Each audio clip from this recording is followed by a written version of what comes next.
Hey, good morning, folks.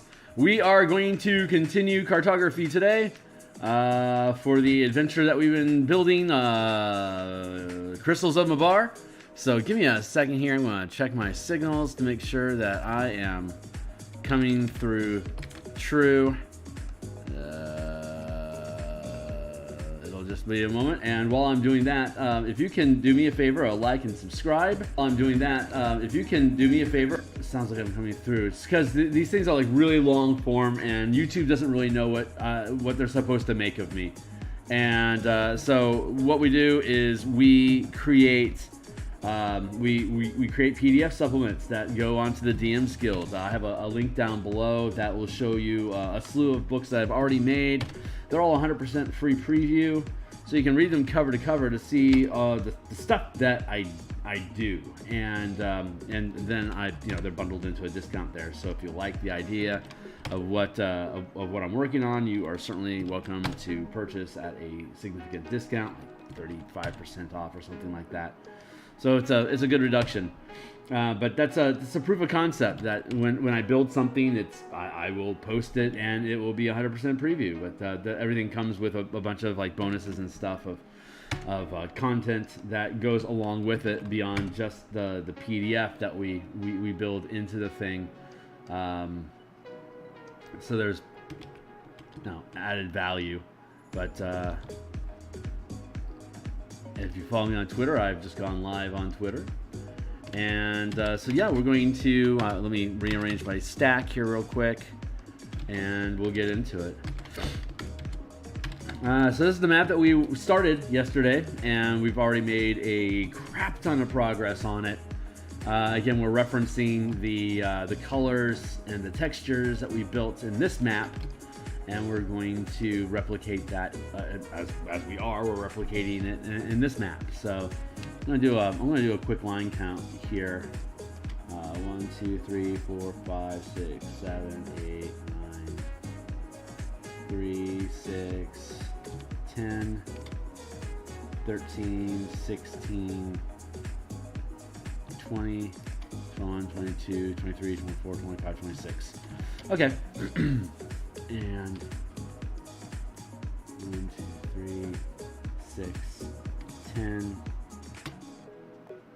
13, 16, 20, 22, 26 by 22.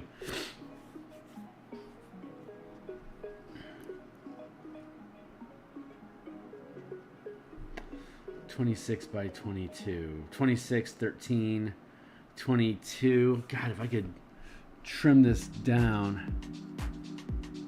If I trim this down to, it'll be 20 by 26, which means I could easily fit this onto a 10 by 16, a 10 by 17 page that you can feed through your printer, or 11 by 17, and then you get a ½ inch margin on each side, so it becomes 10 by 16. So if I trim off these two, then this would be 20 by 26, which means I could fit it into 1, 2, 3, 4 pages that would sit on the 10 by 26, on the 11 by 17. So this would be 1, 2, 3, 4.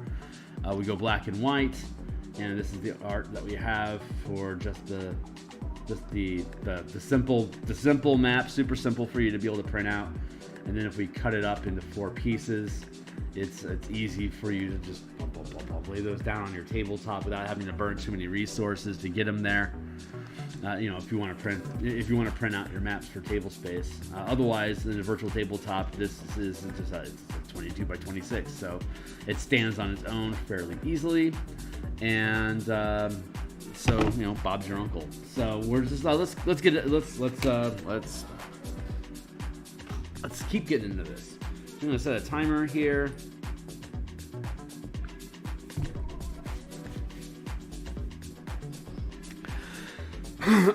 We have almost 2 hours on the stack.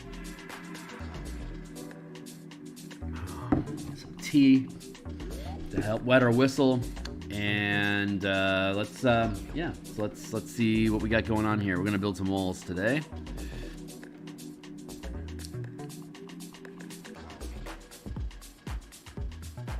And pit walls.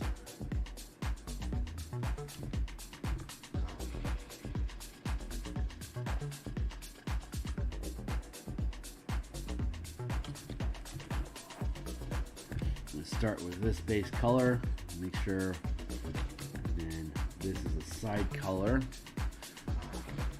virtually the same.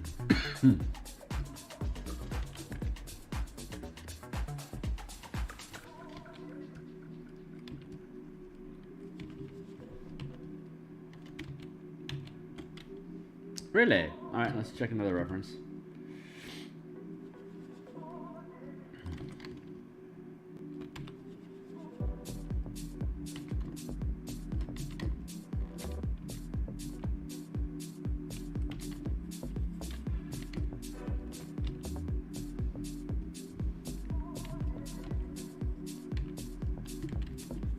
Groovy. So let's see, how do we want to do this? The circle tool.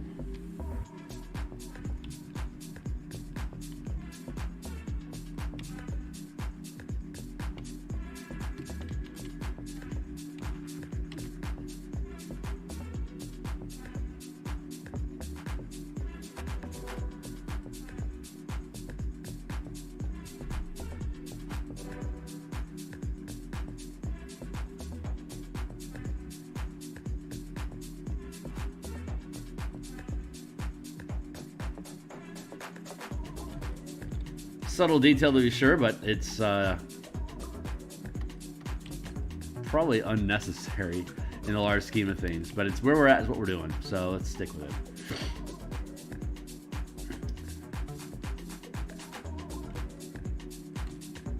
Let's make a smaller eraser so I don't screw that up anymore.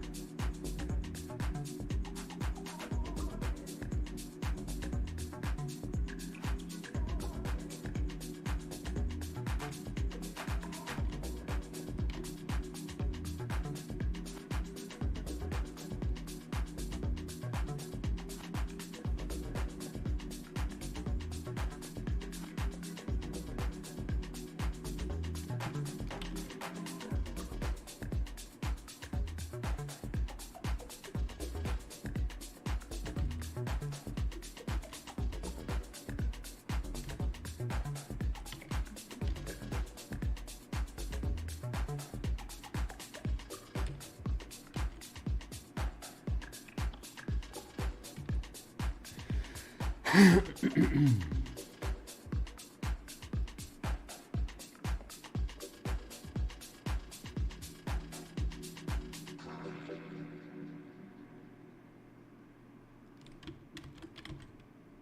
do that again.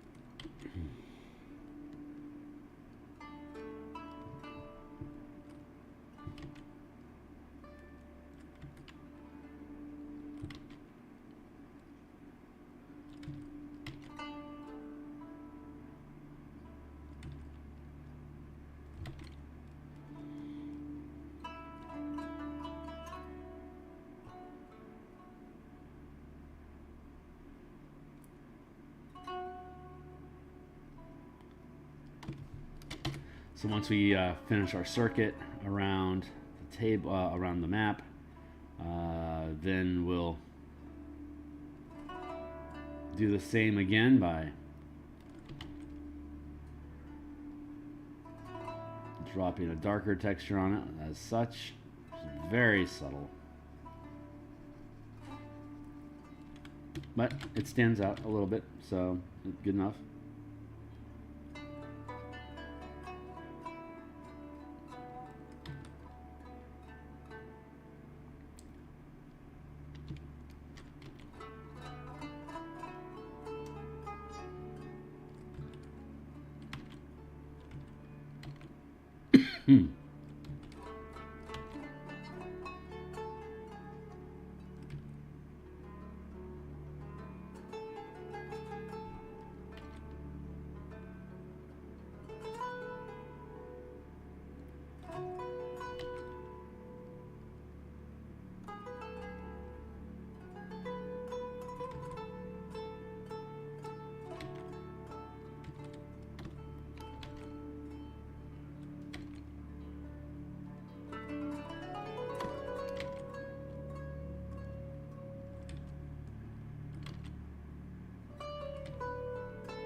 Easy going.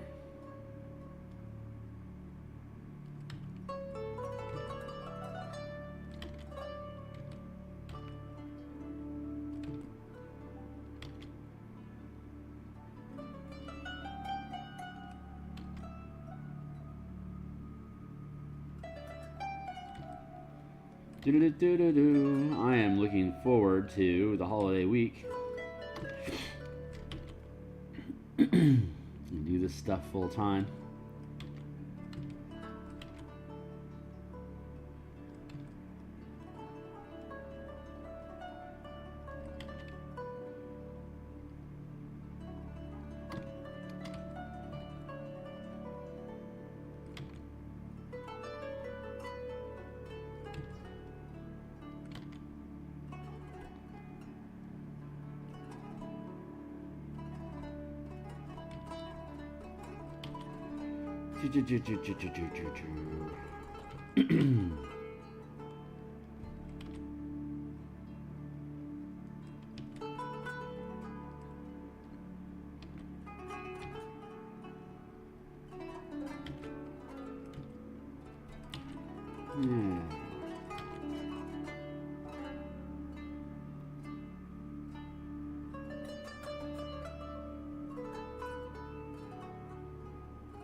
Excuse me.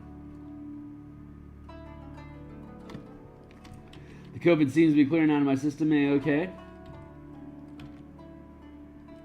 Still a little fatigued, but definitely on the mend. My feet are doing okay. Thanks for asking. They're still cracked, but I'm keeping them doused in hydrogen peroxide and urea cream to help them get moist as well as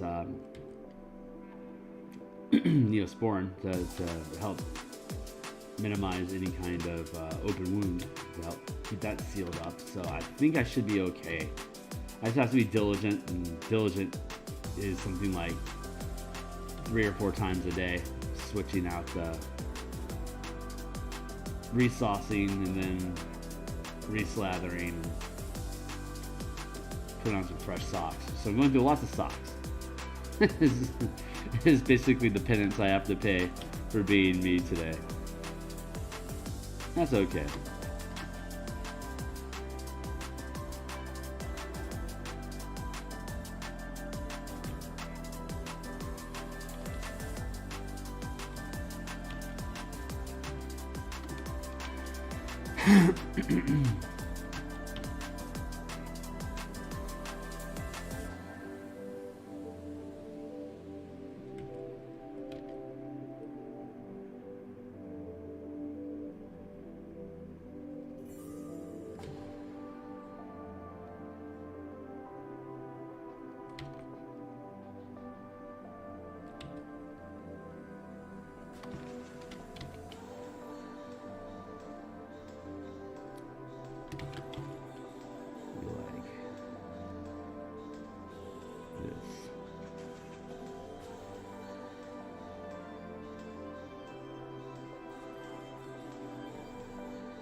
We'll see how well I stick to this when we finish our circuit. We start laying in the sides, the texturing. So yeah, we'll see.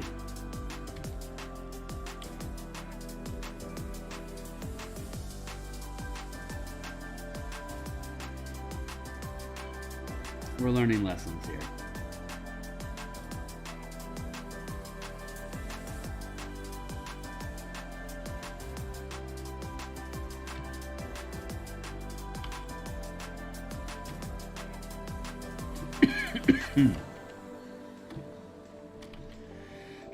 Gak.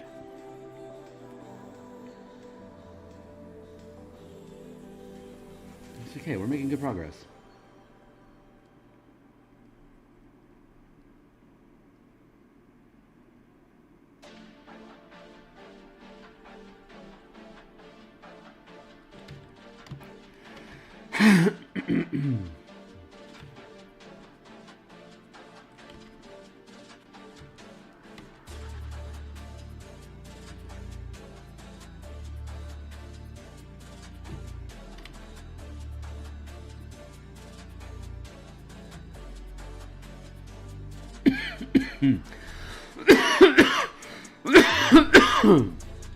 Yeah.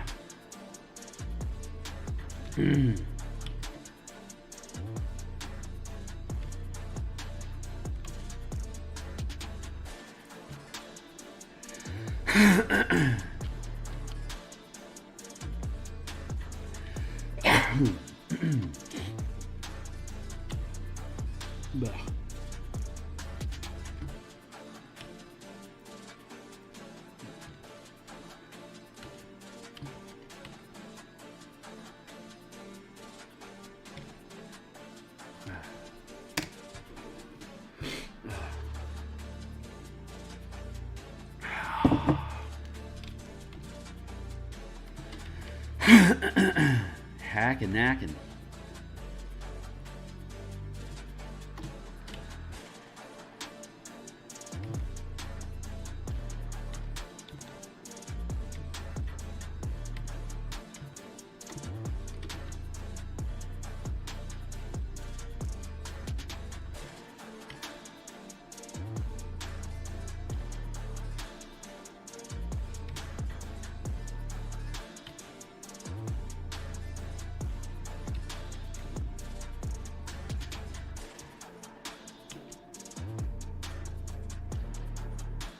Yes.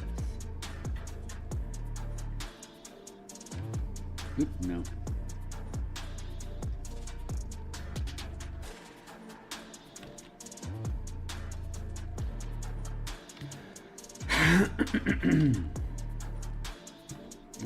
Let's finish this outer ring and then we'll go back to the inner ring.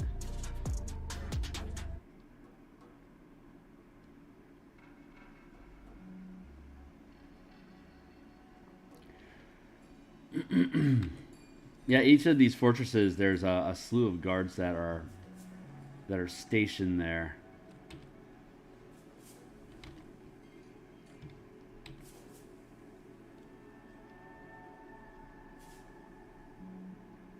So the troops can come up from inside of the lab where there is a barracks. And then they come up they come up these stairs to be on duty, and it's either stationed here where we'll have tents and here's our token assets. Fire, logs, these circles are where the air turbines are that keep the air fresh around them, and then the tents. And I might rearrange where the tents are at.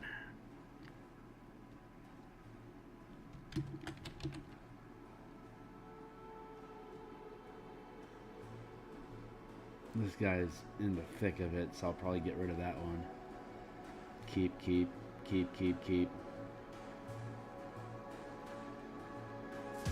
I can do this one side by side like this one. Get rid of this one and get rid of this one.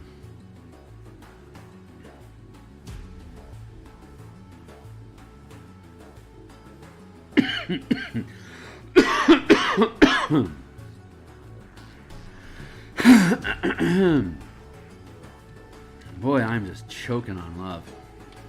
Whoa.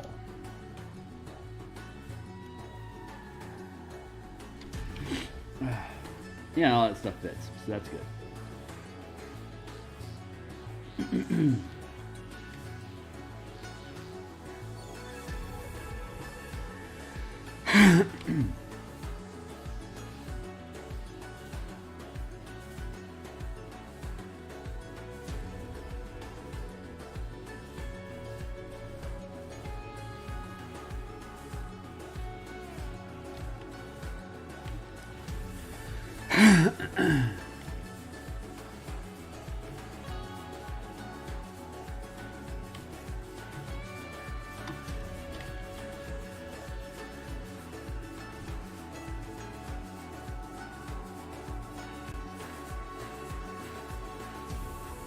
Nice. All right. Well, we completed that circuit, so let's get into this inner wheel.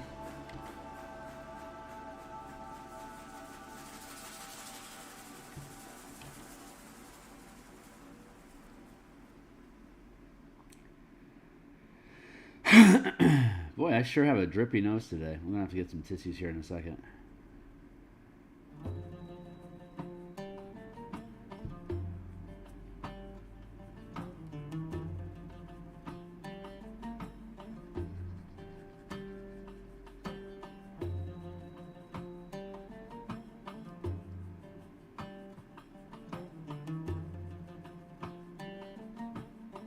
Just like that.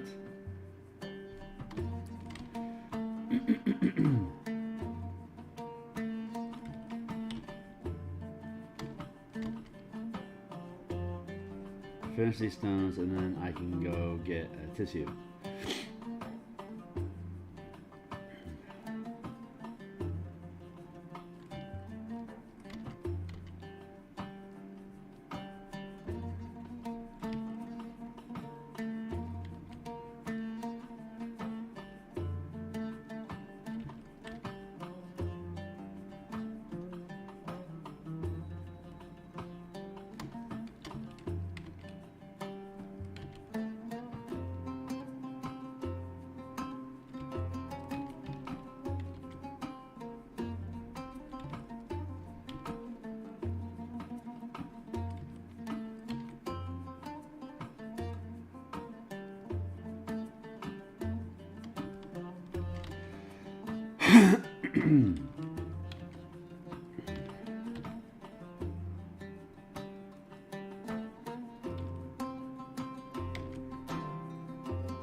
Hit save. All right, I need a tissue like super bad. So give me a second. I'll be right back.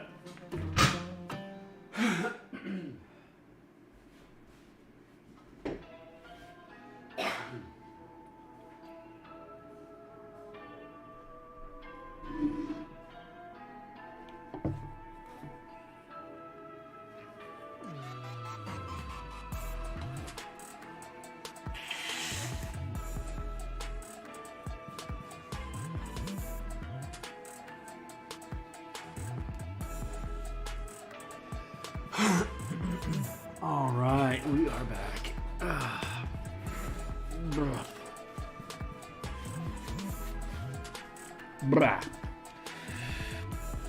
We go with side.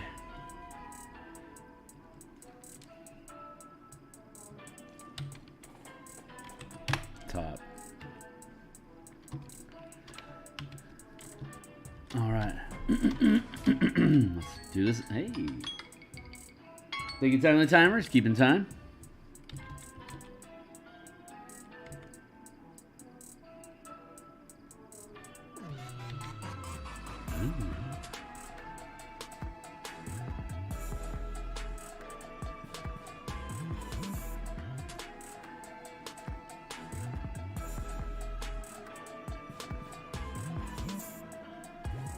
Woo!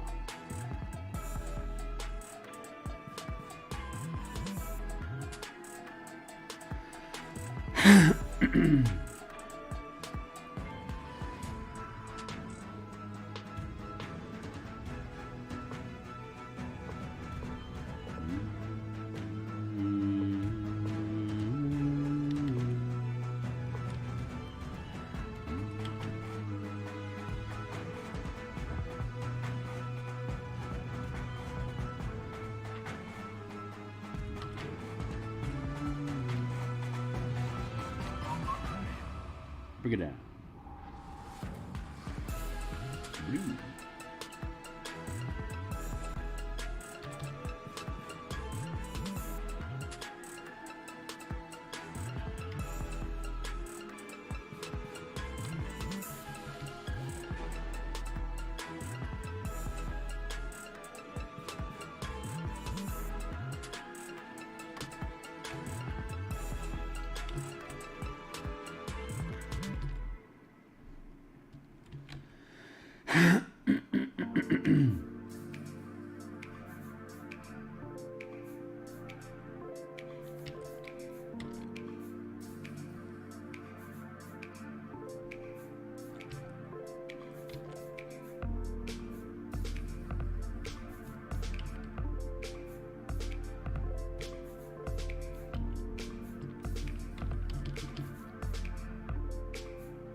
Yeah, other than these rocks,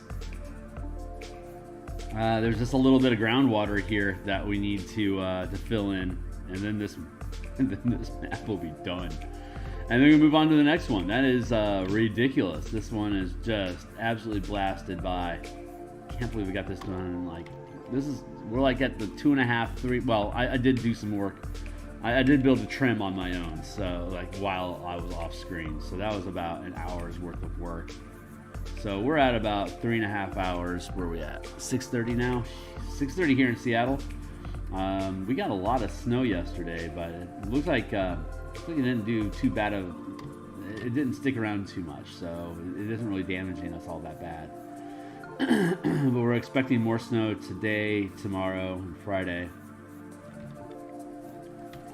And my gal will be out of COVID quarantine on Saturday, so I get to have Saturday, Sunday, and Monday unmasked with my gal. We just don't want to feed each other the same COVID back and forth, you know. I don't know if that's how it works or not, but I'm still drippy and she's still shedding, so we begrudgingly maintain social distance with each other while we're in the apartments together.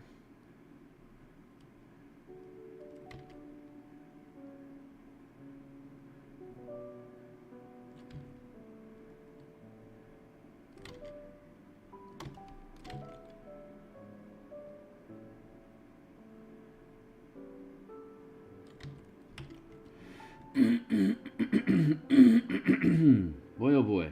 Sorry about that. How noisy.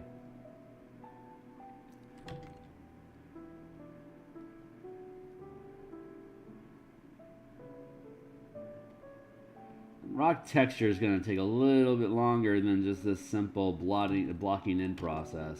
So, but we'll get to that. It's the same as we've done before.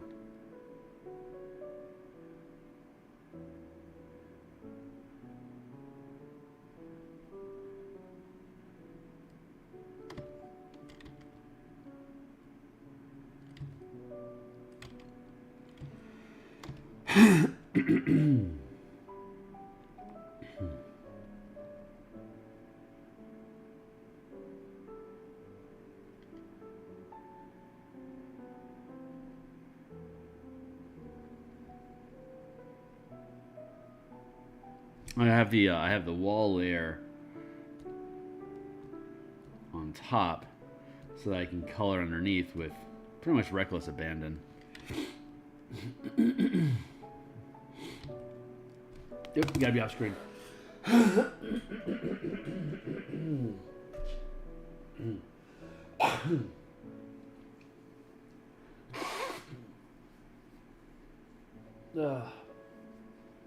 This might actually be a day for Dayquil. I normally just let myself drip out during days and not, you know, mask it over with drugs and stuff, but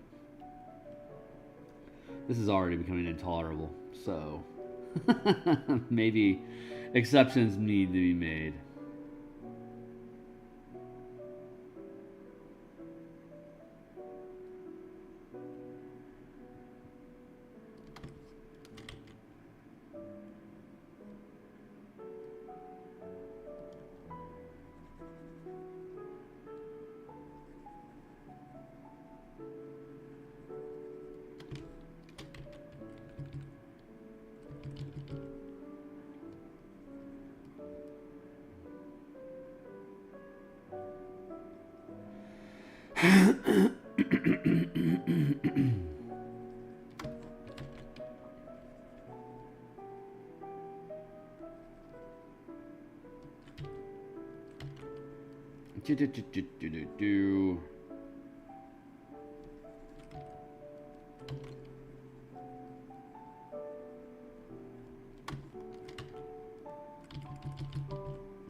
Blocking that stuff in. I love doing this work, man.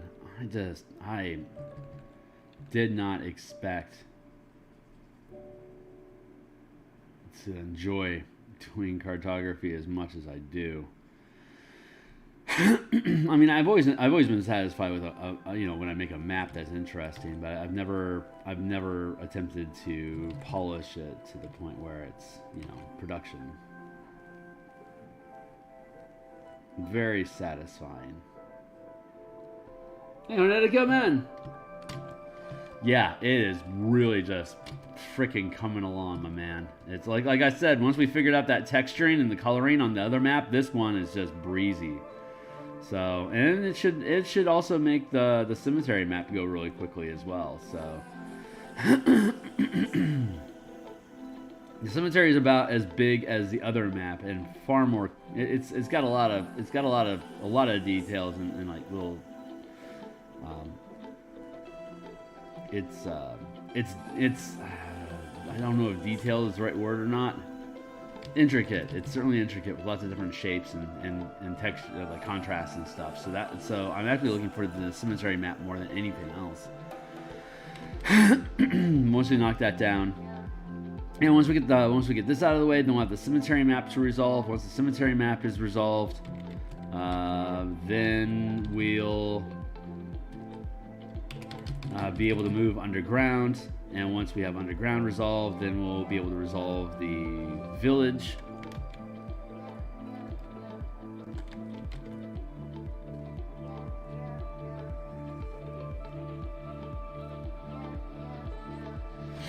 And then we'll come back and we'll futz with all the little vignettes.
Man, I am really looking forward to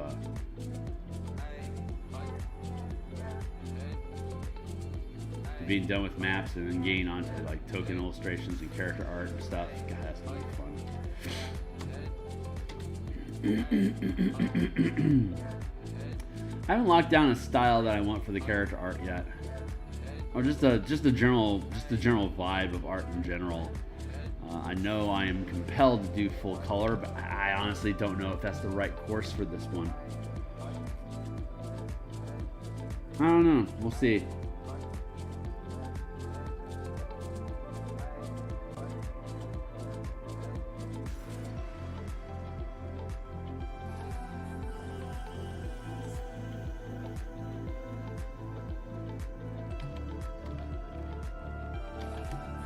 Hit save, grab some tea.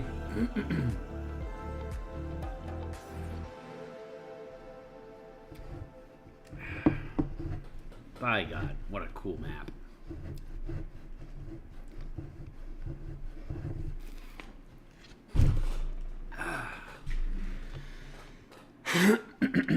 Okay, now we're going to jump over into texture. Texture.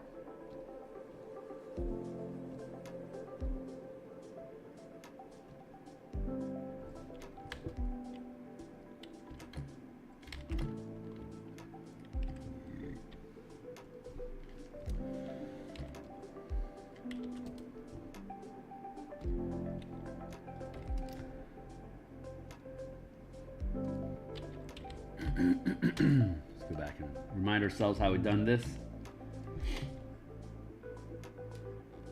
Okay. All right, I feel that's replicatable. So we're going to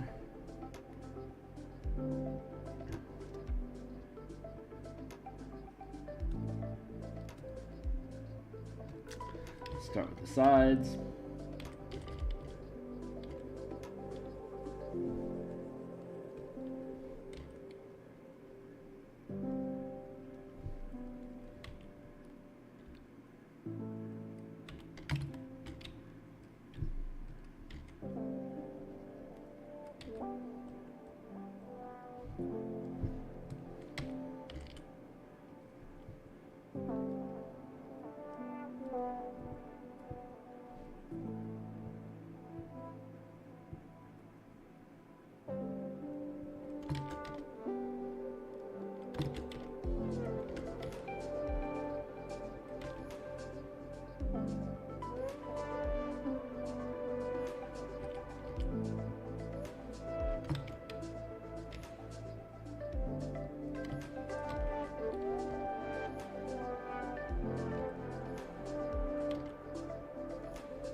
Hopefully this isn't going to take too terribly long. I get the feeling it will.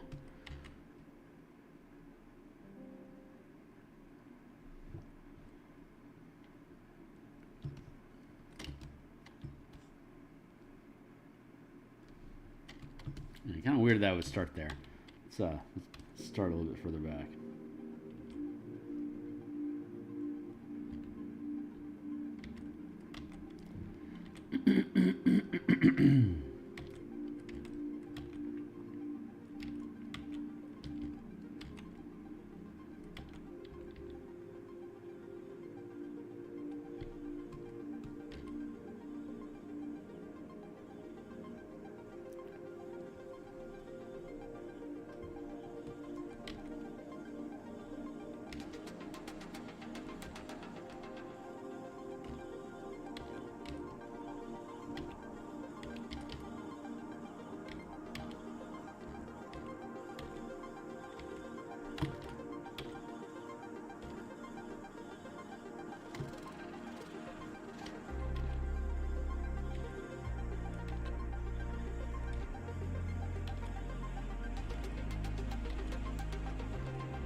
Texture, texture, texture, texture, texture. It's a pretty subtle detail, but I'm pretty content with spending the time on it.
Oh, looks like I locked up.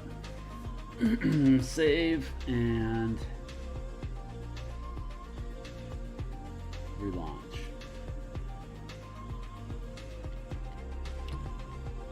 Now we're back into it.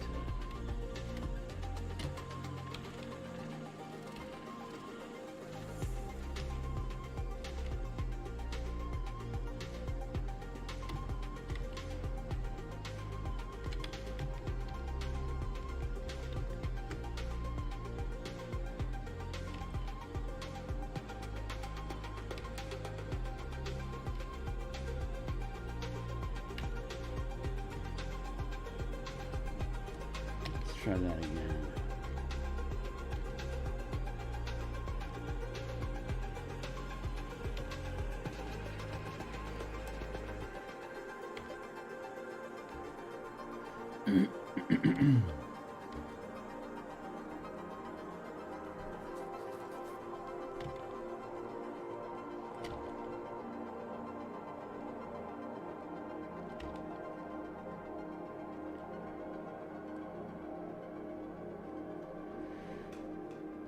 This is a lot slower, but it's okay. We've got the time.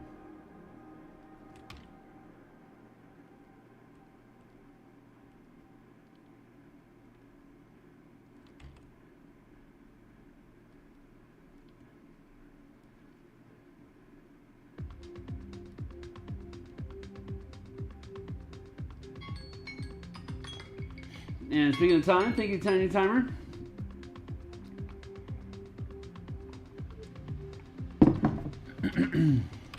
Keep working in 20-minute bursts.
And it brings us back to dope.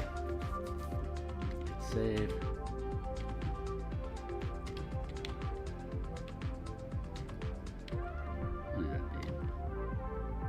Liking the effect, I can't lie about that. So it feels like it's worth it.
Yeah.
Yay, there we go.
Hey, Ani, how you doing, dude? We are texturing rocks. Texture, texture walls. Texture, texture, texture. But hey, the progress is good. So we are Slowly making our way around making around the perimeter of the wall, cleaning up all the mess.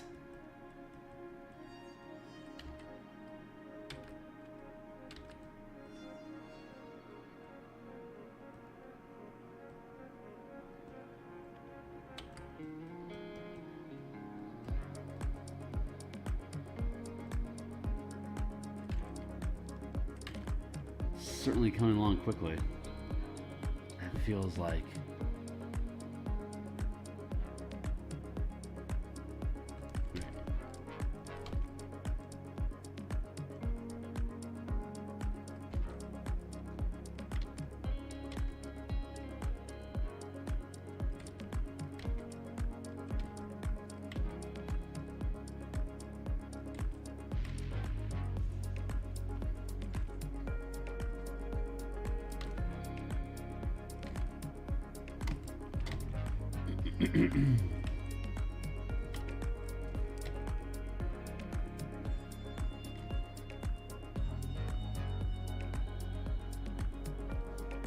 that, just like that.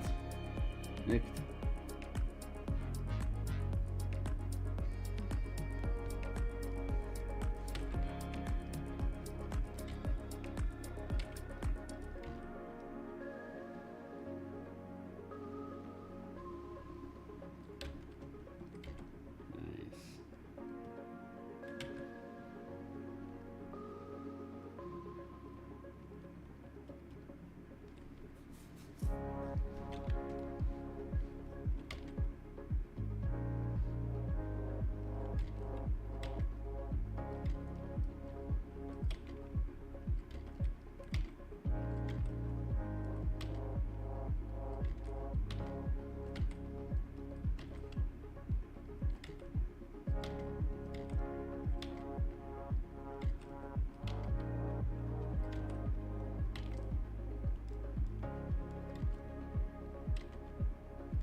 Comments. This is a good map. This one below the last map through the water or something else. This is okay. So this going to the right here leads to here, and there's about 600 feet from. Yeah, there's 600 feet from, here's the tunnel that you got the 600 feet worth. You got the tunnel that goes down here, that leads down the tunnel further, that leads down the tunnel further to this door. This door, and you know, here's your angle of descent. You can see here, it's like roughly, I want to say it's a 13-degree decline. I'm not positive. But anyway, that door there is roughly here, and this is about I want to say 100 feet down from so like the door that's here, which is here on the side map, that's about this far underground. So this here, this surface area here, that's above this is right here. So and then there's a cemetery map that's 600 feet. If you go from this way down, it goes 600 feet, and then so there's a triangle between the three. That's like, well, it's actually equilateral. So that's a crappy example, but it's something like that. You got this, which is the topside fortress working on here, and then you got the flooded fort over there. And then you got the cemetery here, and the actual underground complex is like this. And then all of this leads back to the village, which will have the village map. And you got the manifest zone itself that all this sits inside of. And then there's like little gazebos, another little like hole in the ground, and another little vignette maps that we'll have as optional encounters to dance around inside of. So it's all spaced out pretty precisely. Back down to size.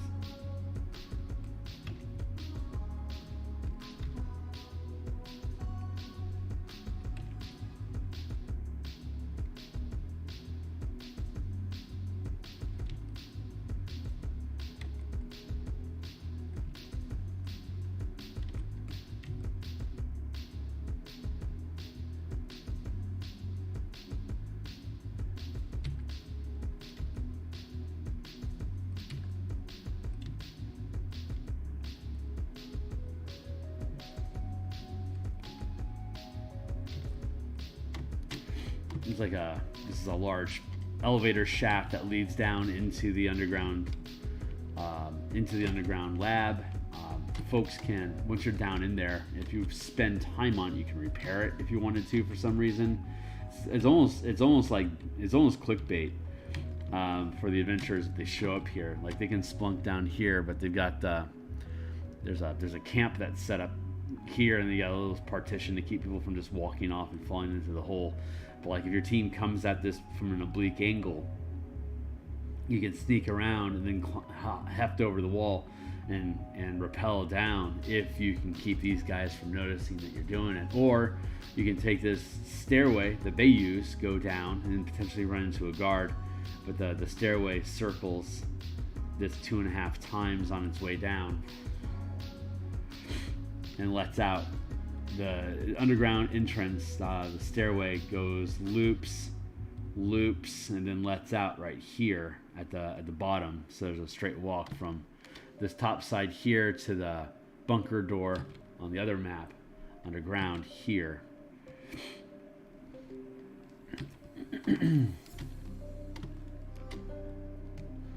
So this map with the guards that are stationed here,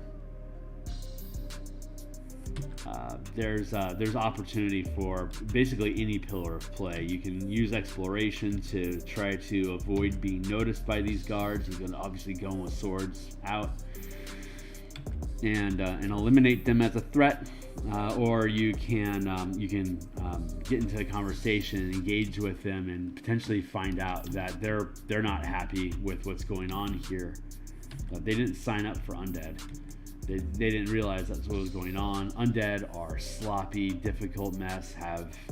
Unless you're aligned with a dark power, they have no loyalty towards you. So they're always potentially going to bite you in the back, like literally. So the guards here are pretty unhappy about what they've been led into. And if you dive down the social pillar far enough, you kind of get in track that they're looking for an excuse to bail on this project. So if you roll well or catch wind of through role playing what their attitude and their stance is, then you can potentially use that just to get them to just completely disengage. It's like to walk away or even be an ally in cleaning this place up. So the default is assuming that you're working for Cartography sheriffs, and so if that's the case, that's your default. And there's like I said, there's 6 other hooks that approach the adventure from a different objective and different backgrounds. But if you're going with if you're going with a local sheriff, then you have a badge, and that badge gives you the authority to ask questions like, "What the hell are you guys doing?" And honestly, just a little bit of authority is all that most of these guys need to back off. But that's just the hired guards. These are just expats that have been decommissioned since the last war recently and aren't adjusting back to society well, don't have a place to go or anyone particular to be with. So they're just still doing the military thing, and they're getting hired out for merc work, and so this is their most recent gig, and they just didn't realize what kind of a mess they were going to be getting into. But now they're kind of stuck. It's like the reputation's on the line. If this mercenary guild bails on this project, then and their patrons survive the experience of the players, then their reputation is potentially sullied and they're out of work. So they're in a stress spot where, like, if an authority, like if a badge comes by and says you have to stop this, they're like, well, I mean, hey, what can we do? We're mercenaries, but we're not going to go against Cartography authority. That's like, they're legitimate soldiers that are just decommissioned and they're just doing mercenary work. So like, the idea of them getting into a fight with official sheriffs in Cartography is ridiculous. They would not do that. Half of them want the job that your characters are doing. So, well, I mean, once the undead show up, maybe not. But having said that, you can build off of those, off that mercenary troop, and potentially build a roster of characters to replenish if you have characters that die.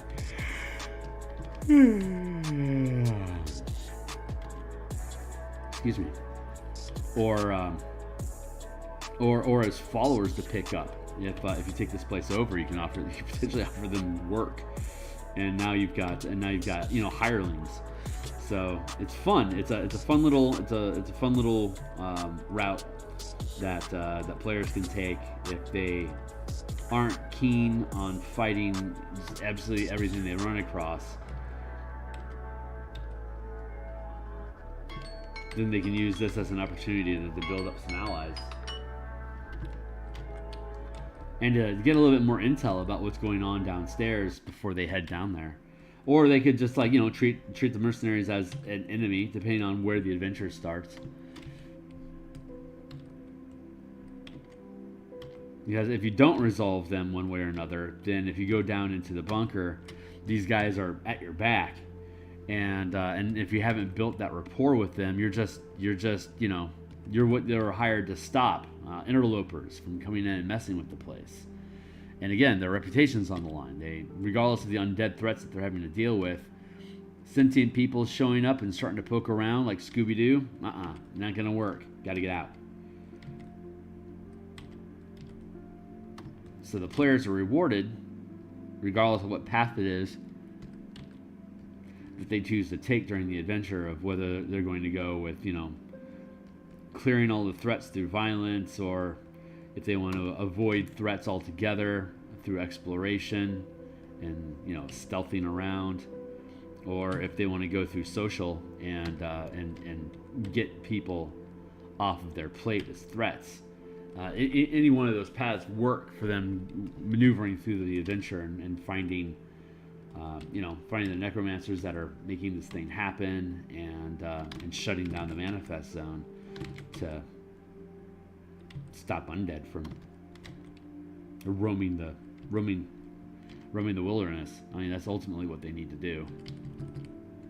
But they need to know about the threat before they can actually eliminate it. So the adventure sets them up to run across various undead and different unnatural threats for them to be like, well, yeah, there's some hanky stuff going on here we need to resolve.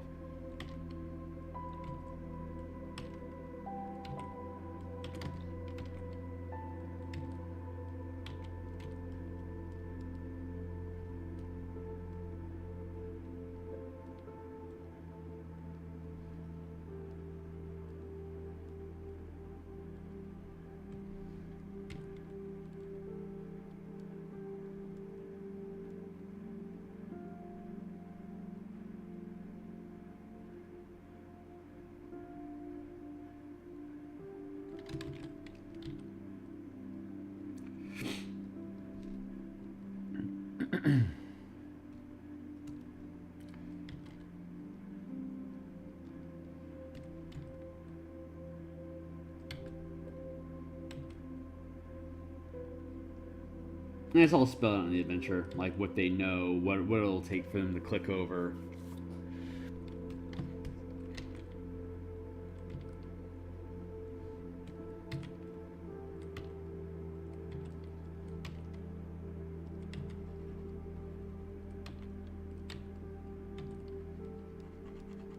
As a DM, oh shit, I'm on the wrong layer. As a DM, I really enjoy social encounters like that. I like creating unlikely allies for the characters if the players have the intuition to try to. Oops, that's the wrong. There.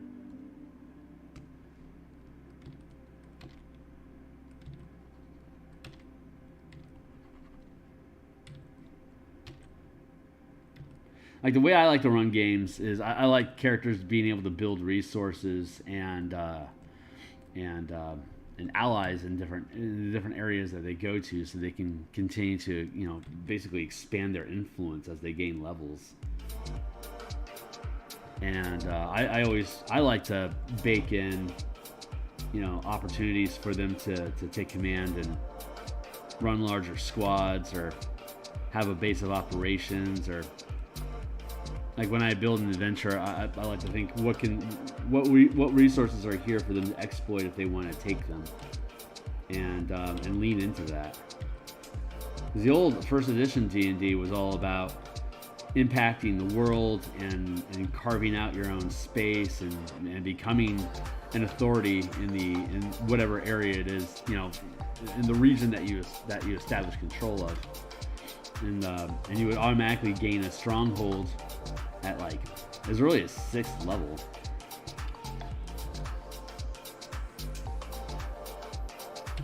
But like in first edition, it was like, yeah, you're gonna get a fortress at this level. Like at level 9, you will have a fort. But that's just like a suggestion, man. It's like you can have a fort at this level. It's appropriate for you to do that, but it doesn't go into any details about how you gain that fort. I was like, well, the DM's aware that at some point in the next couple levels, these guys are going to be able to pick up some property, and so like if they want it, then it's like, well, where are we going to put that thing? And the DM starts to build this, starts, you know, keeping an eye out for where the players can drop an anchor, and the players themselves were looking out for that too. It's like, you know, I'm going to get a fortress here sometime soon, and this looks like it'd be a cool place to come back to and set that up once we get there. Like, you know, that's if that's their mentality. Like this place is right for them to take over if they want to take it over. It's going to come with a shitload of headaches, but I mean that's world building, right? That's an interesting thing about the earlier editions. They're so gonzo. Like there is no plot line. 5e is very different, that they have this plot line. Like their whole approach. You know, I gotta fix my chair, fix my heating pad. Give me a second.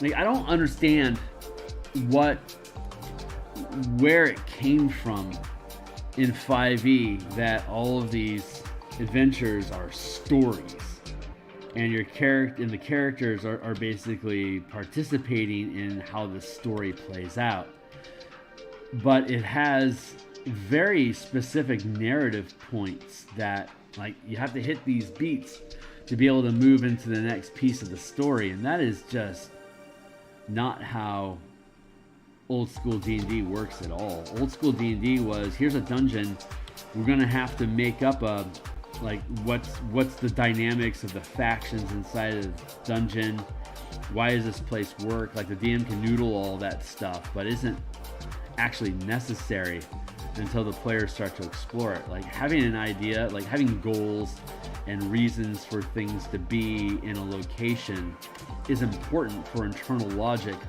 with the location, but it's not actually important to you clearing rooms and taking treasure, like kicking down doors and gaining XP. It's not intrinsic to the dungeon experience. But it kind of, I guess, evolved from the lack of story that these dungeons have. Like when you get too serious, like when you get too serious about what's the story behind this dungeon, that's when you get 5e content.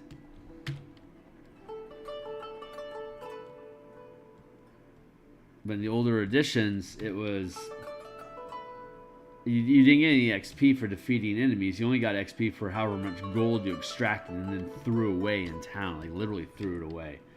Like party yourself back into poverty is how you maximize your XP.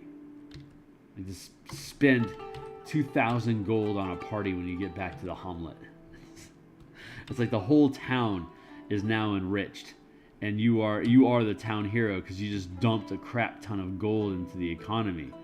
but you don't get any perks or benefits from that Hamlet for dumping that gold. If you want perks, you have to spend the gold purchasing those perks, and every perk you purchase reduces the amount of XP that you gain. So you're either throwing the gold away to get XP and gain levels quicker, or you were tactically spending the gold to like gain hirelings, purchase magic items, potions, and whatnot. And a lot of that context is kind of hand-waved by the economy of the dungeon world to begin with. Like, it's like figuring out why there's potions here in this small town. That's not your biggest priority. You could have spent all that gold on XP, and you never would have gotten access to any of those potions. So the point is moot, unless your character's like, yeah, I want to spend gold to get resources so we can go dive deeper. It's like, oh, that's a great thing for a DM to hear. It's like, what's that you say? You want to stock up for the next level of the dungeon that gets more dangerous? Sounds like a dream. Here's a shitload of resources you can spend instead of gaining a level. And you can go down to the next challenge level of the, like, literally the next level of the dungeon is more challenging. So the next challenge level, and you haven't gained a level, but that's where the next round of loot is at for you to gain that level. So sally forth. It's such a different approach to just gaming than what 5e offers. Like, 5e wants to tell these stories and have your characters survive through the story. But in all other editions, it was, if your character dies, that is the story. It's fascinating.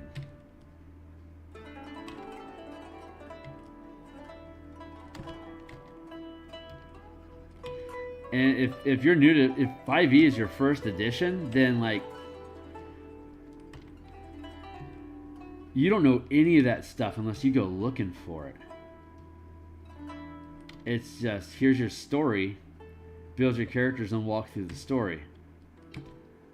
You know? It's just such a different game. Alan Raw!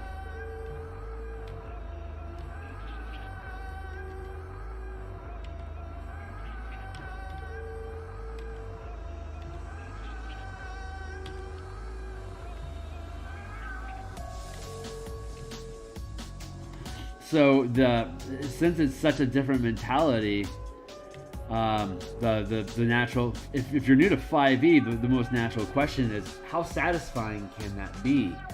If there's no storyline, if there's no actual point to the dungeon, like diving down here and fighting monsters and extracting wealth and gaining levels that way, like what's the point of it? And the point of it is to just gain levels. There is no point other than what you actually create for yourself. Like, if the DM can come up with reasons for these creatures being in the dungeon, like what is the ecology of the environment that the DM is introducing to you? It's not about stories. It's about, here's an interesting location that I built.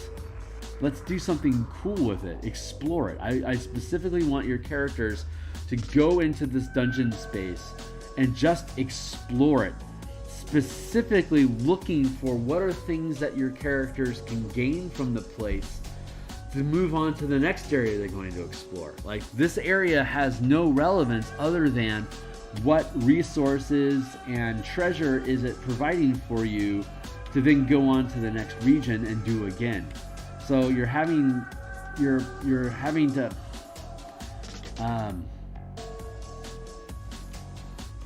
like the meta of the game is to gain levels and treasure.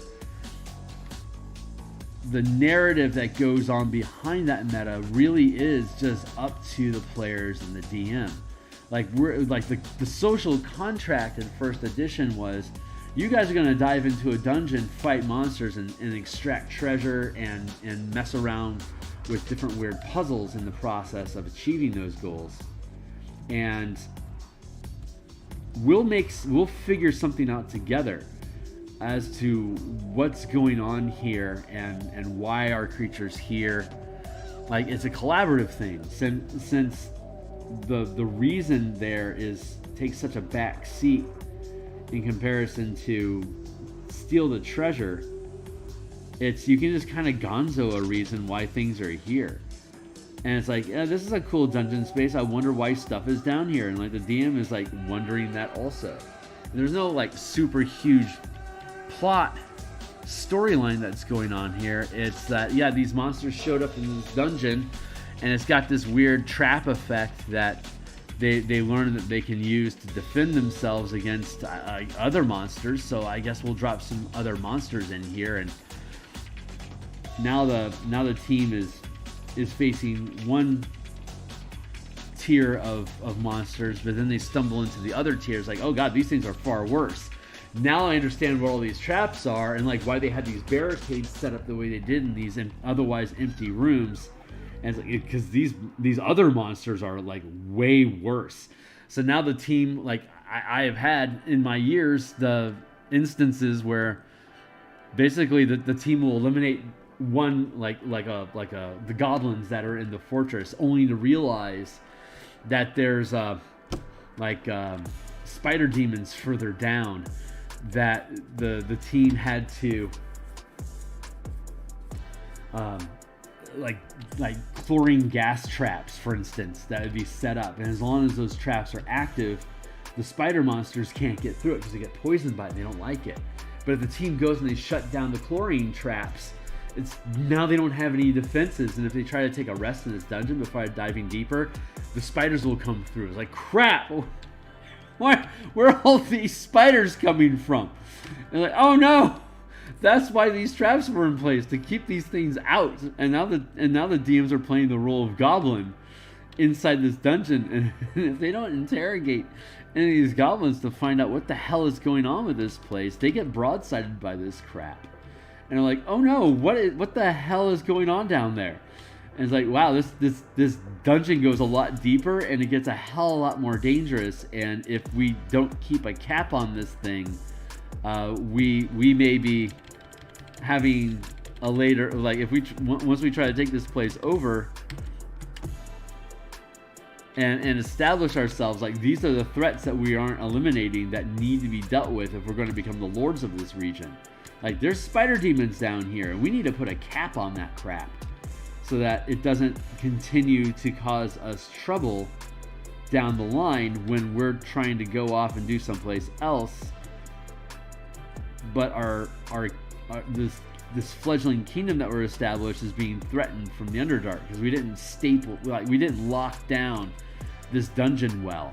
So now we have to go back down as higher level characters back into this dungeon, and oh, what a big surprise.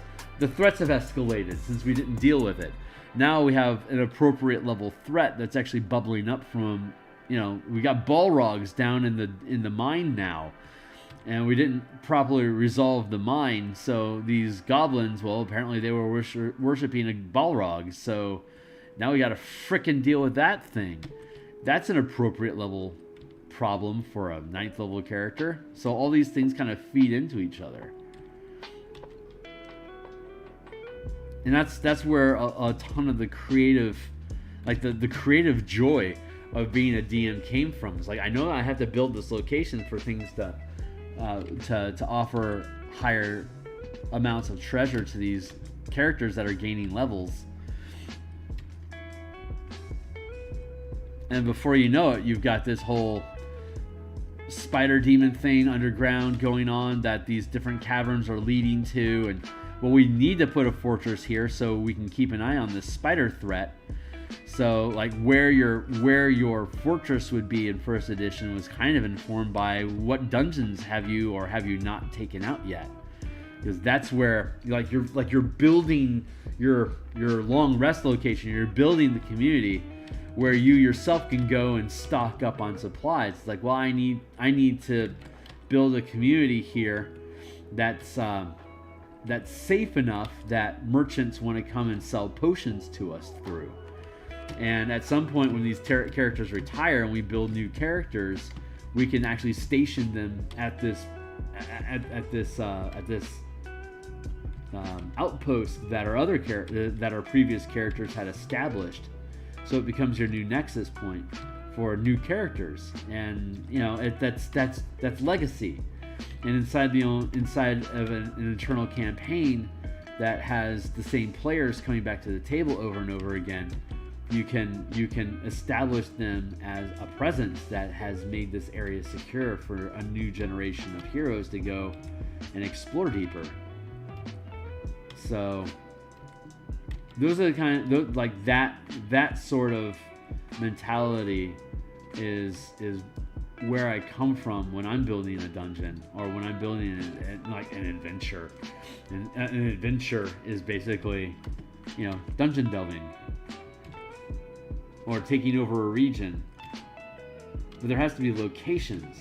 There always has to be locations, and the locations have to be interesting to compel the conflict. Like, why is it happening here? Why this spot? Like, well, it's a manifest zone of Mabar. And all these crystals that are on the ground, like you can like you could mine up, like you could cash in this 5-foot block of this of these crystals here, and if you grind them up with the appropriate alchemical process, then this square could provide enough material components to cast a first level necromancy or darkness spell. And there's shitloads of these crystals just on this map. Like, all this is like crystal that you can gather up, and depending on how dense the crystal is, like, you would need 3 squares here to block in this 5-foot space. So you have to mine these 3 squares worth of crystals to gain that resource for you to power that same level spell that you would have enough crystals in this area, because it's a different density, you know. And like it's like, what's up with all these crystals on the ground? And once your characters figure out what they're for, they're like, oh shit. If you have a necromancer in your party, you're like, maybe we don't want to shut this place down. Maybe we want to take control of it and start harvesting this stuff for ourselves. So I've got a crap ton of resources for me to cast necromancy and darkness spells, which I'm going to be very interested in a couple levels. Well, this place becomes your problem now. So, and if you're following the sheriff hook of where you're supposed to clear this place out and shut it down, it's like, well, maybe we just want to tell the sheriff that we did that and keep this place under wraps. And we're going to hire the guards here to keep an eye on this place, to keep interlopers out. It's like, wait a second, you're the villain now. That's a totally viable solution if you wanted to.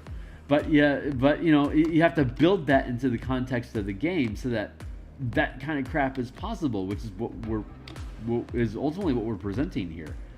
Like, if you want this to become your hub, and if you conquer this place and master the ritual that they're controlling, you have a gateway into Mabar. It's like, we can now explore the whole plane of Mabar, and your DM can set that up as like your overarching campaign of, yeah, you're trying to deal with the Ugalofs that exist in the plane of darkness and dread, and like that can lead you into Ravenloft if you wanted to, or it's just like with Planescape coming out. This could be a pathway into a Planescape campaign if you wanted. Like, whatever it is that the players want to have, you know, on deck for coming up in upcoming levels, this facilitates that happening. So anyway, that's the ideas behind all that stuff, and which I geek out on. I mean, obviously I geek out on it because I've been talking about it for the past 10 minutes. It's 7:30 now.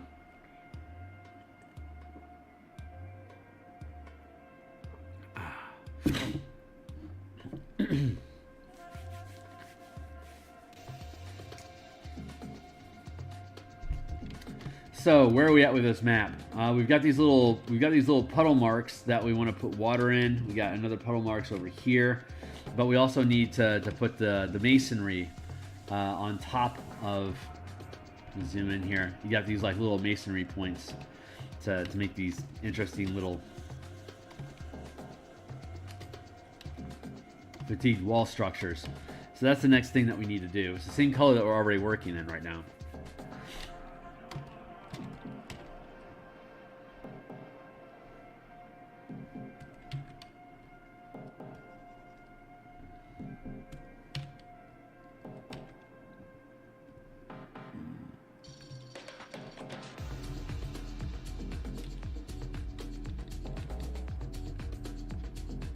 So now we're back into this.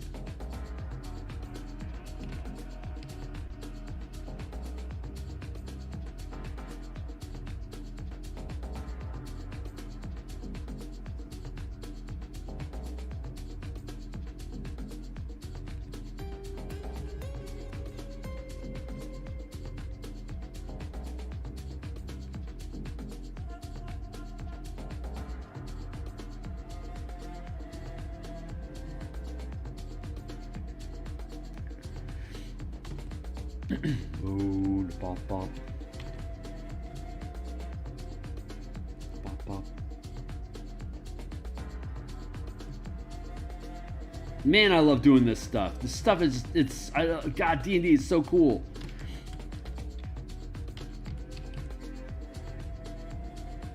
It's just whatever it is that you want to do, man. Whatever kind of world you want to build, whatever your characters want to do. Like having a campaign where there is no storyline. It's like, I'm really looking forward to the Spelljammer campaign we're going to launch after our time travel adventure is over, because it's just going to be, it's just going to be dungeon delving, going to asteroids, clearing out the dungeons, setting up mining operations to extract the ore that are in the asteroids, having them start off with one ship. One mining vessel, and then a couple small craft to be able to move across larger space as well. But they have to protect that ship. They got to make sure that ship doesn't get wrecked. A, so they don't get stranded, but also B, so they have enough storage space to put all the precious metals that they extract from these asteroids. They have to have a vessel large enough to haul it all away. So I get to start them off with a hammer ship that can do hellacious damage if it goes into battle. It's decked out with some significant sized siege weapons. But if they start taking this ship into battle and they lose it, then they lose they don't have any way to extract the ore that they were trying to get in the first place, which led them into battle, and which is why they were fighting in the first place. So it's going to be fun playing around with that resource management and seeing how the players want to approach it. And instead of having a specific character, it's going to have a guild roster of various types of characters, like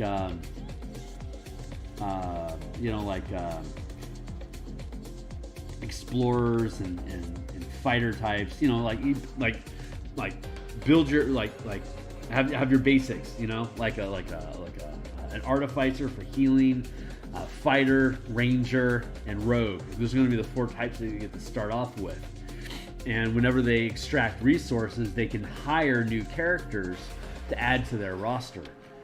And we have in the guilds in the Guilds and Kingdoms book, we have costs to hire different rank specialists, and those specialists are characters. In this campaign, the quote-unquote specialists will be characters. So X amount of gold gets converted into level Y, so you can gain higher rank specialists as the campaign goes on, as you can afford to recruit them. So it's like, well, who do you want to recruit? It's like, well, this is the kind of characters that we want. We want an alchemist that we can start. We found this weird material, and we're not sure what we can do with it. Well, you're going to need an alchemist to analyze it. It's like, well, do we have an alchemist? No, you don't. You need to hire one. Well, crap. Let's go spend some of our gold to hire an alchemist. And now that we have an alchemist on our team, we can task the alchemist with figuring out what this stuff can be used for while we go run our next sortie. And so, it takes 2 weeks for the alchemist to figure out all the things you can do with it. So at the end of that 2-week block, the characters have gone on, they've been adventuring for a little while. So when they go back and they touch base, literally go back and get to base, then I can give them the menu of here's what you can do with that content, and here's the resources that you need to do it, and here's the kind of DCs that are related to it. Can you hit those things? No, we can't hit those things yet. It's like, well, you need a higher rank specialist to help you hit those numbers. It's like, great, we got to go hire one. So let's go extract some more ore so we can recruit a high enough specialist to be able to pull off the alchemy that we want with this material. Like, and then, you know, yada, yada, yada, just replicate without a specific story goal in mind. Like the current campaign we're running right now has a specific story goal of saving the world they're trying to achieve. But this next campaign is just, it's old school, first edition style of there is no goal other than the one that you discover for yourself. Because I'll keep throwing monsters at you, and I'll come up with reasons why these monsters or like opposing mining guilds or zealot factions are screwing around with you for the different things that you're trying to achieve. But that's going to be kind of on your own to figure out why. And so that's fun.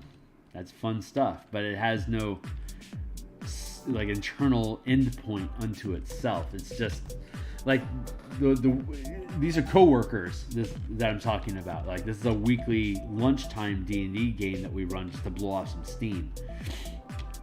And we've got a bunch of new people. We got a bunch of new hires, and we think some of them are gamers. So we want to build a game environment where people can opt in and opt out, like drop in for a little while and be a part of the solution. But if you can't make it next week, no problem. We're not going to rely on you being here. But the more often you show up, the more important you're going to be in making decisions, because you're becoming reliable to the team as ongoing players at our lunchtime table.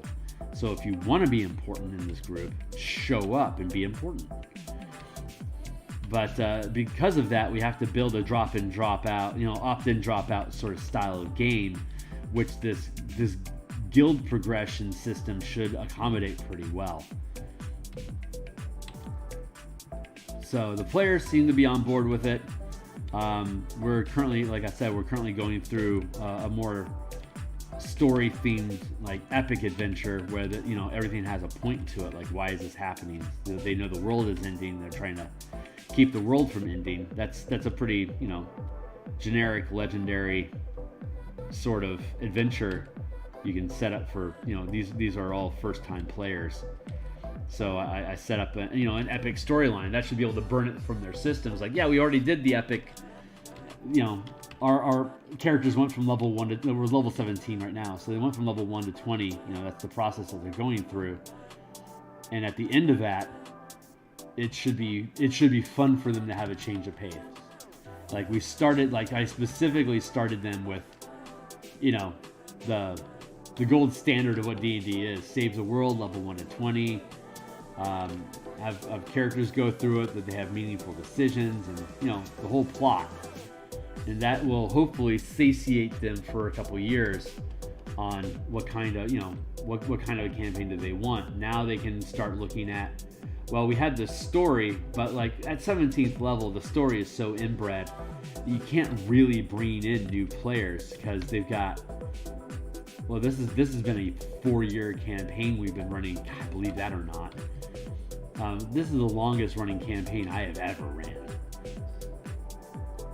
So I'm checking a lot of boxes on, I'm putting feathers in my own cap too in the process of doing this. This is by far the longest campaign I have ever ran. Most of my campaigns are over in about 15 months or less, depending on the scale of the adventure. But with this being a lunchtime thing, we only play for about an hour and a half every week.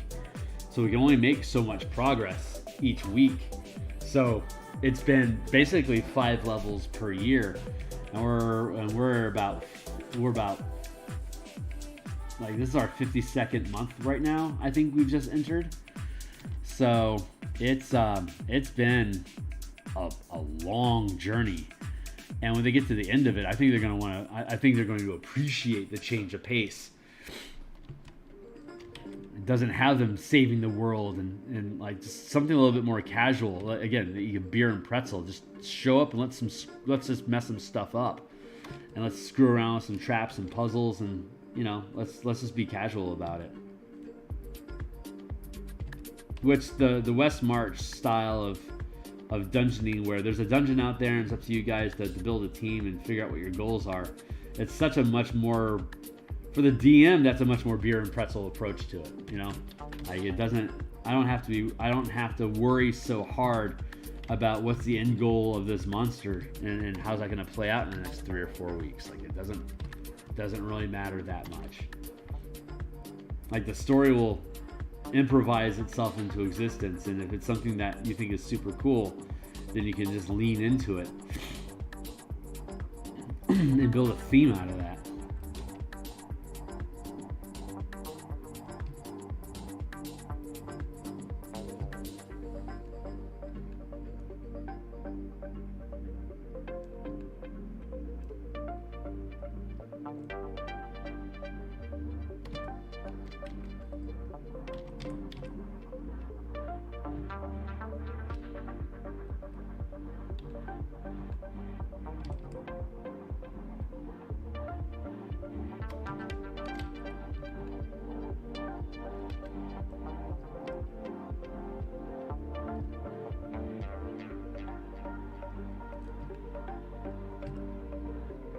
Anyway, that's my 2 cents.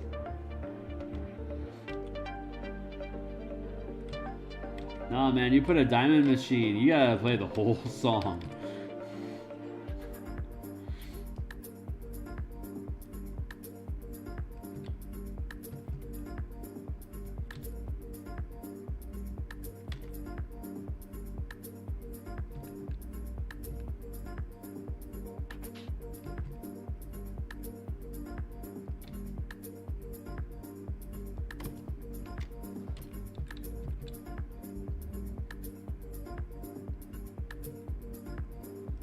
My gut just told me that I am not going to finish this session.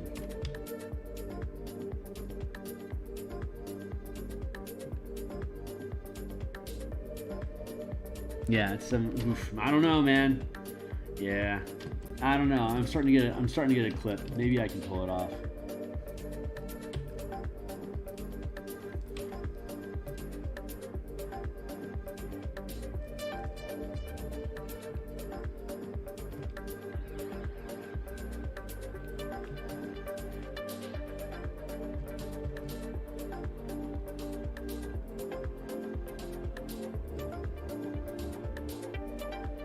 I mean, this map will be done today. It's just a matter of, do I have the time to finish it here on stream or not? But it's so close to being done. I'll probably just spend my lunch finishing this thing up. But I don't think I'm going to actually stream that. I mean, what else? I mean, you guys see what's going on. You see the score. I only really stream just to make sure I get work done anyway. It helps motivate me to be able to jump on here and hold myself accountable by just literally grinding it out. But when I get inspired to get something done, I don't need to be on stream to do it, unless it's something I think is going to be cool for you guys to look at. And since this is something that we've pretty much played out already, I think it'll be more fun for us tomorrow morning when I come back in.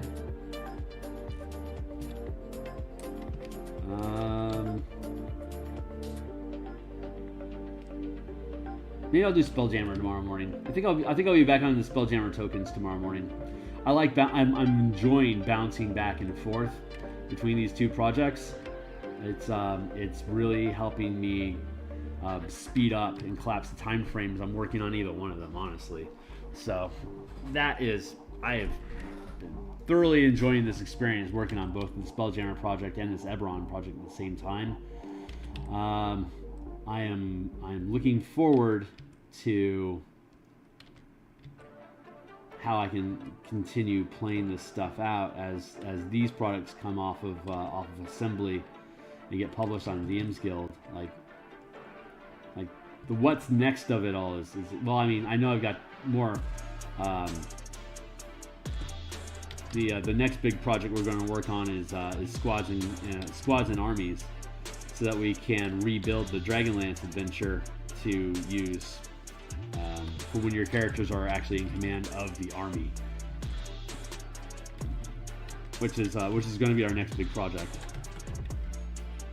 Which means I'm going to have to spend a lot more time than I have already on just Dragonlance itself, and yes, I am not looking forward to buying the board game. But if I have to buy it for me to get the scenarios, I'd rather find a PDF to extract that information from. But I absolutely need to have those board game scenarios if I'm going to build out the command mechanics to resolve each of those conflicts. Like you can build adventure, you can build tools to play with in 5e, but as I keep saying, you have to have a proof of concept that the mechanics that you're building actually work, which is why we have the Light of Zaraxis stuff in the Spelljammer adventure, or in the Spelljammer Combat and Exploration supplement that we've been building. Yeah, you have to have an adventure in there. Like the only adventure that we have officially in 5th edition for Spelljammer is Light of Zaraxis. So it behooves us to actually build. Click this down to 10 minutes. We only have 10 minutes left today.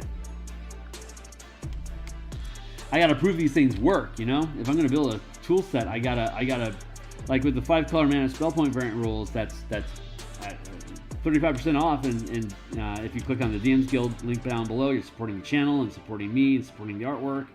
You can read the whole thing cover to cover, and you can see there that I have multiple characters that are built and how they use the mana system when you go with, you know, color mana spell points instead of the normal spell slots. Like I provide you with examples of how characters work.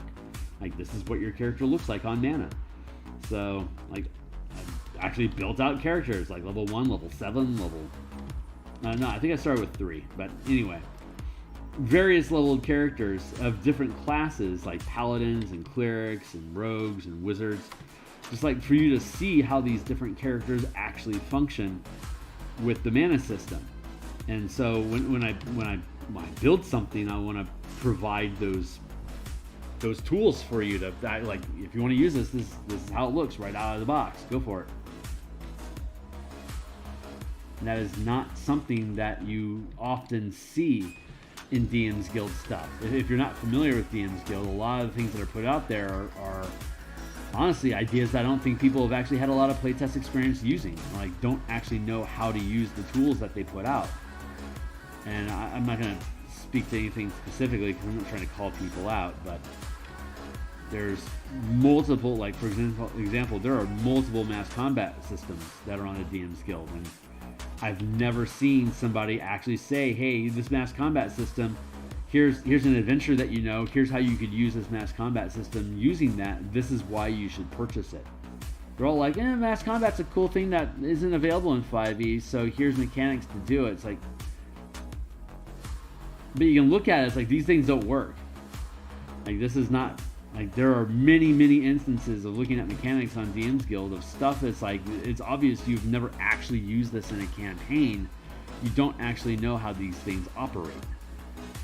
And it's just, but you know, people just put out ideas because they can. It's not like they're being held to any standard at all. It's like, I just want to make this thing, and I thought it'd be cool to put it on the DMsGuild. Hey, that's great. That is great. How is this going to impact my game? I don't know. I'm like, well, what are you doing?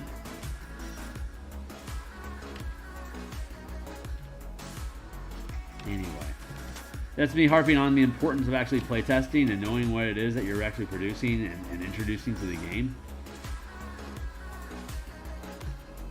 But honestly, I don't think most people care that much. Like I could crack out a lot more product if I didn't care to test it and make sure it works. It's actually a huge burden and a big roadblock to the production pipeline of actually being able to get stuff out. Like I could get a lot more stuff out there if I didn't hold myself to a standard where I know the shit works and is like actually fun and have player engagement. It's like, yeah, I absolutely want this thing when it's ready to go. Like I haven't built something yet. I haven't built something yet that the feedback isn't, I want this in my game, and that's super exciting. Like you're doing it right. If you've got a player base, it's like, yeah, this is actually really cool. I'm happy this is here. When's it going to be done? Like you are doing it right. Anyway, I'm super ramble mode.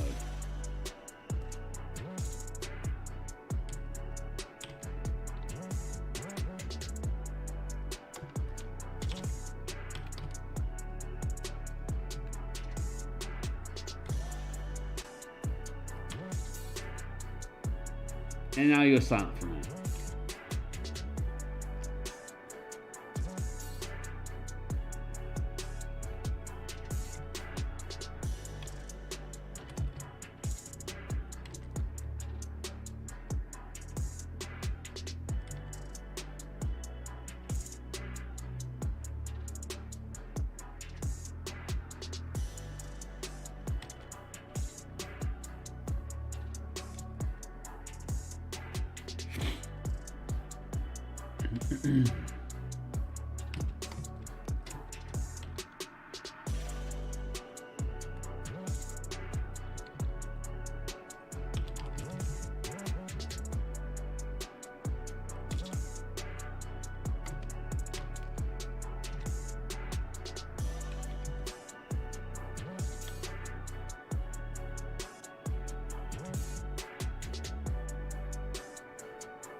Super pleased.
Nice.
Almost done for the day.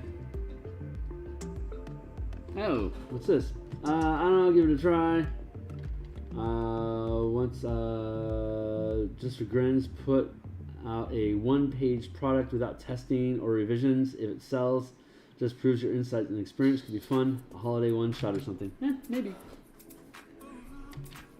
I would have to find the time to do it.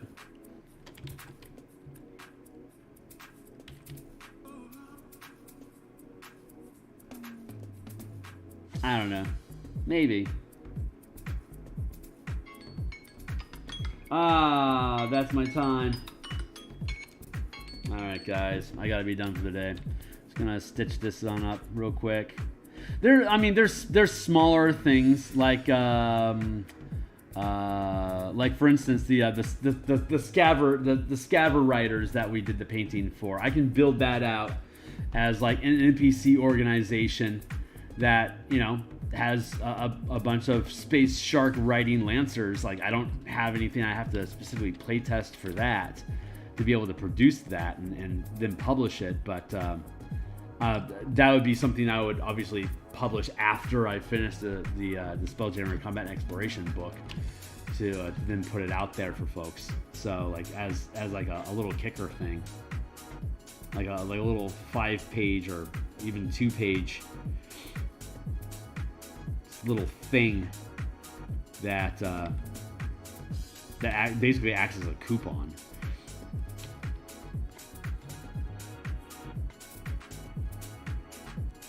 Like in the link I have down below to the bundle of spell point variant rules. That's like a lot of the stuff in that bundle is pay what you want. So if you decide not to pay for any of it, it ends up becoming a discount for the rest of the bundle. You know. So I like doing little things like that to give people little freebie pieces that promote the larger work as a coupon ought to do. So, but I've just got this little bit left, but I really do need to get to work. So my day is done, and just saying you maybe underselling your insight and experience. Thank you. That's very kind. Maybe I'll get to a point where I can just punch stuff out, but I complain about how long it takes, but honestly, it's something I can stand 100% behind. You know, I may get to a place where I can just iterate stuff and not have to worry about it as much. But we'll see. Well, the hope is that, like, these large flagship products. Once I get these all off my deck, then I can start doing a shitload of little pieces, like little 1, 2, 5, 7-page pieces that build on top of it. But once the hard mechanics are in place and we know all those work, then you can reiterate stuff. You just build out little things. So we'll get to that point. And I'm hoping 2024, once we figure out what 1D&D is doing and how creators like myself are able to interact and engage with that content, that these bigger pieces that I've built will be easy to convert over into 1D&D to stay relevant and on the edge of what they've got in design, and then just be able to have a much more casual stuff that just falls back on all the mechanics we already have. Like once the Guilds and Kingdoms book is out, I don't have to play test like the Simic Guild and like Boros, the Boros Legion. Like, I can do all 10 guilds in Ravnica using the guild structure that we established. I don't have to play test those. They're just going to be using mechanics that have already been built into the guild system to be able to build out the Ravnica guild specifically. Like, that's a good instance of something that's crunchy and useful that doesn't require me to play test. But I have to play test all the guild mechanics that go into the core book to make sure that it sits solid. Like, Anyway, I got to get out of here for the day. So I'm going to be back tomorrow morning. We're going to do some more Spelljammer tokens tomorrow. And I'll finish this piece up at my lunchtime today. I'm going to do that off stream. So I'll show this thing off once it's done. But this one turned out great. So, and this one is got a very similar feel to it. So I am accomplishing my goal of establishing a language of the maps inside of this adventure. It's going to be self-informing And by the time the team gets through 1 or 2 of these, like all this stuff should feel pretty intuitive for them. And that's exciting. So I'm gonna hit save here, and I will be back tomorrow morning. Looking forward to seeing you guys then. Y'all have a good night.